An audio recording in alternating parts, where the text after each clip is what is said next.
All right, chemistry, let's take a look at section 3 of chapter 5. We're talking about electron configurations and periodic properties. This is going to be a tricky one, so you're going to have to follow along because not only are we going to learn about 5 new things, but you've never heard of these 5 things. So you're going to have to not only learn what they mean, but then how to read them using the periodic table. So let's get started. So your objectives for this set of lectures: define atomic and ionic radii, okay, that's radius, plural, ionization energy, electron affinity, and electronegativity. All right, those are your 5 things: atomic radius, ionic radius, ionization energy, electron affinity, and electronegativity. And electronegativity is going to be one of the most foundational topics that we are going to cover for the rest of this topic, or it's going to pop its head up in the most number of subjects. Then compare the periodic trends of atomic radius, ionization energy, electronegativity, and then state the reasons for these variations, why that trend is. Then define valence electrons, define that term, and state how many are present in atoms of each main group element. That's going to be an easy point for you guys. Then compare the atomic radius, ionization energies, and electronegativities of the D block elements with those of the main group elements. Here we go. Let's start with our definition for atomic radius.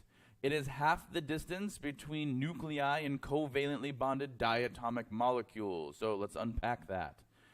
It's half the distance between the nucleus of 2 different atoms. Why don't we just go to the edge of the atom? Isn't that easiest? No, there is no edge of an atom. Remember that the region that surrounds the nucleus is an electron cloud. There is no hard border there, so there's nothing to measure. There's no point at which the atom stops. So what we do is we take 2 atoms that are bonded together and we just measure the distance between the nuclei and take half of that. Well, we have to make sure that it's the same element, right? So we can't bond different elements together and thinking that we're going to accurately measure that radius. So if we're going to measure the atomic radius of hydrogen, we need to make sure that we have H2, 2 hydrogen atoms bonded together. And that's gonna result in a covalent bond. I know we don't know what that is yet, but let's just hang on to that. Sometimes this is referred to as the covalent atomic radii. Now, the periodic trends, one of the things that we need to do here, periodic trends for atomic radius, the radius decreases, it goes down, is less, it's smaller as you go from left to right within a period. Why? Because there's an increased effective nuclear charge due to the increase in positive charge. Because what else is going up as you go from left to right in the periodic table? The atomic number, right? That's the number of protons in the nucleus. So as you get more positive stuff in the nucleus, you have more electrostatic force to pull in those electrons that would be further away from the nucleus. At the edge of that electron cloud, there's more action to pull them in, right? There's more electrostatic attraction. Those electrons get pulled in. Radius is going to increase down a group, right? This doesn't really have to do much with the number of protons and electrons. It's simply you're adding an entire new level of electrons. As you go down a group, realize you're increasing the number of energy shells. Every time you add an energy shell, you're going to get a lot larger as an atom. The addition of principal quantum levels. All right, and so here's a graphic representation of how these radii increase. You can definitely see as you go from left to right. Okay, you can see that these little orbs, they get smaller and smaller and smaller as you go left to right. But as you go from top to bottom, they get larger and larger and larger. Okay, again, you're adding more and more quantum principal levels as you go down. You're increasing effective nuclear charge as you go from left to right. Now, before we talk about ionization energy, we'll understand what an ion is. So we want to remember that we want to have an octet. Why do we want to have an octet? Because that's more stable. Okay, nature favors lower energy configurations. A full octet is about as stable as you can get. So how do we get an octet? Atoms will form ions. Okay, ions by either gaining or losing electrons in order to achieve that noble gas electron configuration. If you lose an electron, okay, if you get rid of that negative thing, you are now a positive ion. You are referred to as a cation, a cation. Some people say cation. I'm not about that life. Cation. If you gain an electron, remember they're negatively charged, you become a negatively charged ion. You're referred to as an anion. This is going to be very important later on because remember, opposites attract. Opposites attract, right? The positively charged proton, negatively charged electron. Yes, opposites attract. And that's going to be the case for oppositely charged ions as well. And we can use this idea of the octet and electron configuration stability to predict ionization. We can anticipate what a particular atom is going to do. For example, metals, things on the left side of the periodic table, tend to lose electrons to form cations. And so what we see here, we have sodium with the electron configuration 1s2, 2s2, 2p6, 3s1. It will become sodium plus 1. Why? Because it lost the 3s1 electron here. See, it's not here anymore over here on the right. Non-metals, things on the right side of the periodic table, tend to gain electrons to form anions. So you have oxygen over here. See, it has got 2p4. Right? Well, you can fit 6 electrons in this 2p sublevel. There's room for 2 more. So if we add 2 more, we become 2p6. But look at this.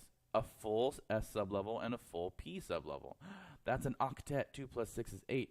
Hooray! But since we've added the 2 electrons, this oxygen is now a -2 charge. So when atoms gain electrons, they increase the negative charge, so they become negatively charged. Right? Remember, electrons are negatively charged. When you get an electron, you become more negatively charged. So let's look at a nitrogen atom. Normally, okay, neutral, 7 protons, 7 electrons. The nitrogen ion, okay, is going to form a -3 charge. Why? Because there are 7 protons and 10 electrons. Well, how do we know that nitrogen is going to gain these 3 electrons? Oh, because that's how it can get to noble gas electron configuration stability. Same thing, we're looking at cations. When an atom loses electrons, it loses negative charges, so it becomes more positively charged. Okay, now there are more protons than electrons. So let's look at potassium. Normally, 19 protons, 19 electrons. That's a neutral potassium there. But potassium is going to lose 1 electron out of its valence shell, and it's now going to have 19 protons, but only 18 electrons. Overall, that's going to be a +1 charge. And so we're going to introduce our second trend here, ionization energy. Ionization energy. It's the energy required to remove an electron from an atom. So if we have a neutral atom, we go to remove it. How much energy does that take? This trend increases for successive electrons taken from the same atom. Okay, so if I'm taking more than 1 electron, and I can only take 1 at a time, by the way, but if I'm taking more than 1 electron away from an atom, it's going to take more and more energy each time I take another electron. We also see that this trend tends to increase across a period because as we go from left to right, we're seeing more and more effective nuclear charge. Remember from the atomic radius idea, seeing more and more effective nuclear charge, and so those electrons are being held more tightly. And if they're being held more tightly, it's going to take more energy to remove them. Okay? And the way we say that is electrons in the same quantum level do not shield as effectively as electrons in inner shells. Now, there are some irregularities at half-filled and completely filled sublevels due to extra repulsion in electron paired in orbitals, making them easier to remove.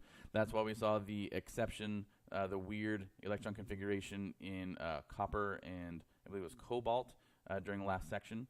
But we also see that these trends tend to decrease down a group. And this is simply because the electron is now further away from the nucleus. You're further away from that thing that is attracting it. And if you're further away from the thing that's attracting it, the attraction is not as strong. All right, here's a graphical representation of ionization energies. We see that when we remove the first electron, it's pretty easy. Look how much energy it takes, hardly any at all. And it hardly takes any energy to remove the second one, right? But that's because magnesium wants to get rid of that first electron and that second electron.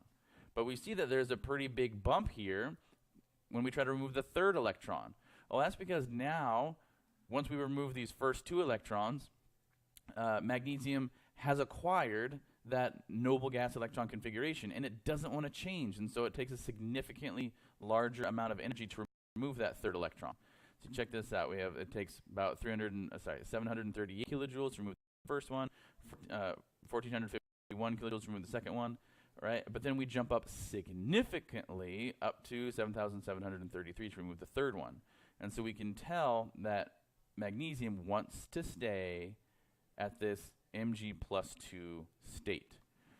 And again, I got 2 more graphical representations for the ionization energies of elements here. We have just kind of a regular kind of line graph. You can see that they spike at each of the noble gases because why? They're stable. They don't want to lose any electrons. They don't want to do anything. So it takes a lot of energy to make them do something. And we have the last graphical representation that I'm going to leave you with here.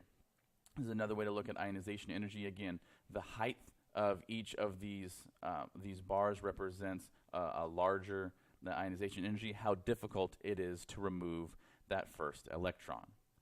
All right, guys, so we've covered 2 of the trends in part 1 of this video lecture. We will cover the last 3 next time we meet. All right, guys, I will see you next period.